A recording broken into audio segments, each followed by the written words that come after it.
new Spider-Man is back and Nicolas Cage did something that nobody could believe it. When I first heard about the Spider-Noir and Nicolas Cage performing it, I was thinking, is it possible for him to do a Spider-Man in his 60s? An unbelievable thing that I thought at first that's impossible, but after watching all the 8 episodes of first season of Spider-Noir, I really believed once again that Nicolas Cage is one of the biggest actors of our time, and the Spider-Man and the Spider-Noir is really one of the biggest and the best Spider-Mans that we've ever seen. If you grew up in the 90s and the early 2000s, you've probably been used to Peter Parker as a Spider-Man and the real Spider-Man version that we've all seen into the cinemas and the later movies, but a Spider-Noir is completely different. If you want to know a little bit about the background of a Spider-Noir, we should travel back in time to the old comic books and the early version of a Spider-Noir. Peter Parker in another universe was raised by Uncle Ben and Aunt Mary, who were really extreme social activists, and Uncle Ben, on that story, was murdered by the villain of the story, Osborn, called the Goblin.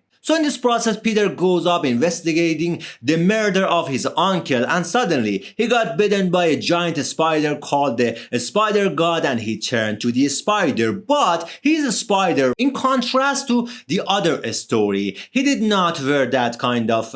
red and interesting suit, and he basically wears his Uncle Ben's suit on the World War, and he became the Spider, not the Spider-Man. A great series of stories that was inspired to create the Spider-Noir series, and it was well received by the audience, and of course it was not as popular as the original Spider-Man, and it was not portrayed in any kind of cinematic and animation kind of stuff until 2019, and the version of a Spider-Man to the Spider-Verse kind of version, that Spider-Noir character, although it's funny that you realize that was portrayed and the voice acting was done by Nicolas Cage, and I think that was the first kind of key element to inspire Nicolas Cage to do this character in a new project called Spider-Noir series. A great series of episodes that also was produced in 2 different versions, a classic black and white noir version and hue colored version.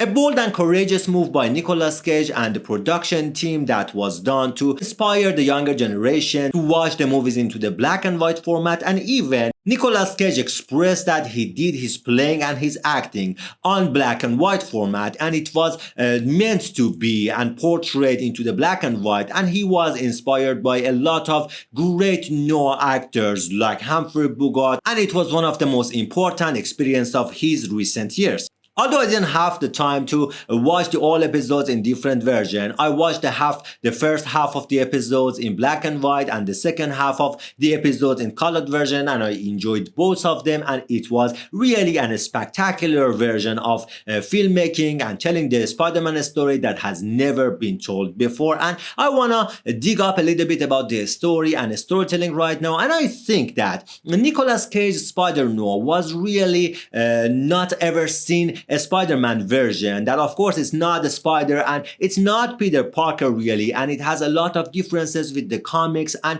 the whole Spider-Man experience. But Nicolas Cage's Spider-Noir was really human, and it was something that was not a big and giant superhero that was beating up everybody, you know, kicking everybody's in the ass and doing a lot of crazy stuff. He was extraordinary human, and that was the key element that made Spider-Noir so interesting, and I really enjoyed watching that. He had a lot of traumas, and that was one of the key elements that made him to help people, and he mentioned all of the time that he did saving people for the thrill of it. You know, he didn't enjoy helping other people, something that later we found out that was not true, and he did a lot of choices to help people, and he was really a hero. But I think his version was more human, was more interesting, and although it wasn't loyal to the comics and it went its own direction, I really enjoyed it, and I think many people and critics loved the whole story and idea, and Nicolas Cage played it as perfectly as it could. And although he did not do the stunt, but he acted perfectly in the psyche of the character, and he could bring something new and fresh that we've never seen before from the Spider-Man, and I was really digging his acting and his storytelling, and it was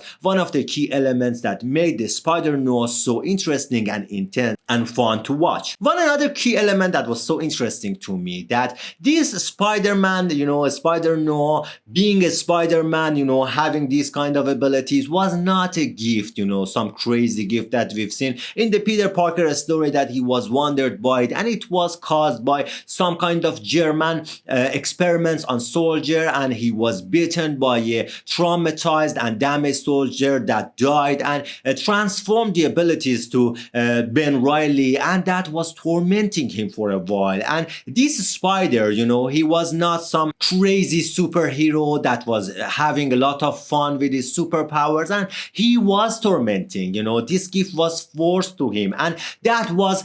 something that opened a lot of new doors for me to Spider-Man, understanding his character, his different version, and it was really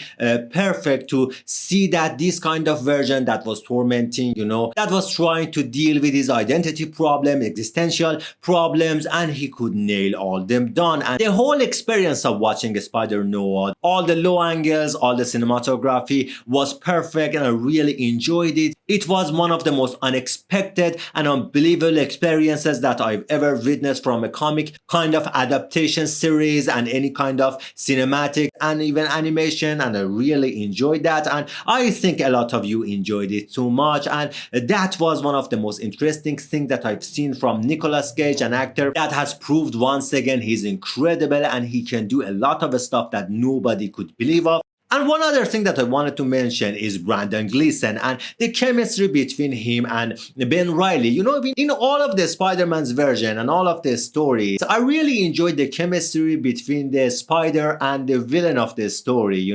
Brandon Gleeson playing the villain, the guy that we all know from Mad Eye Moody in the Harry Potter movies, and I really liked the chemistry between them.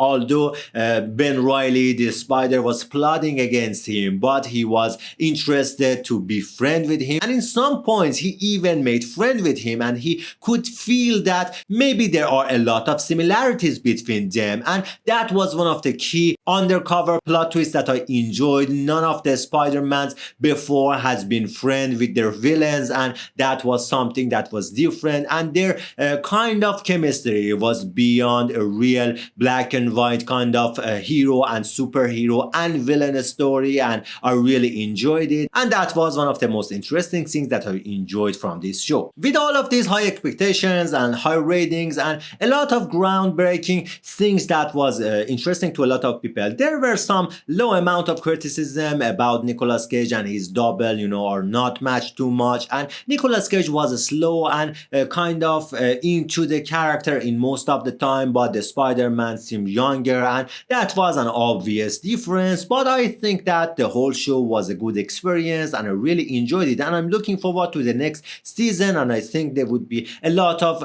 interesting changes on the next season. And this show, I believe, that has a lot of capacity to bring up a lot of good experiences to us, and I'm really happy that Nicolas Cage made the called the shots, and starred in this show. And although there are a lot of praise and talks about the show and it's being awesome, there is no release date for the second season, and I think that we should wait and see that what will happen in the second season and the third season. And I think that the Spider-Noir and its next season would be some of the biggest series expectation for all the series lover and comic book lovers, and everybody would expect a Spider-Noir to be on the same level of a Spider-Man and its spectacular story.